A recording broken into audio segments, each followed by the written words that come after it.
Hello friends, అందరూ బాగున్నారా? వర్షాలు బాగా పడుతున్నాయి, వరదలు ముంచెత్తుతున్నాయి. అందరూ ఎలా ఉన్నారో ఏంటో. ఈ సందర్భంగా నేను ఒక చిన్న కథ చెప్తాను మీకు, వినండి ఫ్రెండ్స్. కథ పేరు వర్షాలు వరదలు. ఒక చిన్న ఊరిలో రమ్య అనే అమ్మాయి ఉండేది.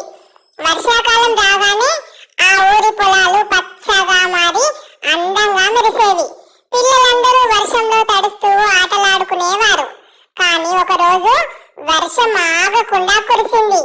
మొదట ఆనందంగా కనిపించిన వాన తర్వాత వరదగా మారింది. ఊరి వీధులన్నీ నీటితో తడిసిపోయాయి. ప్రజలు భయంతో ఇల్లు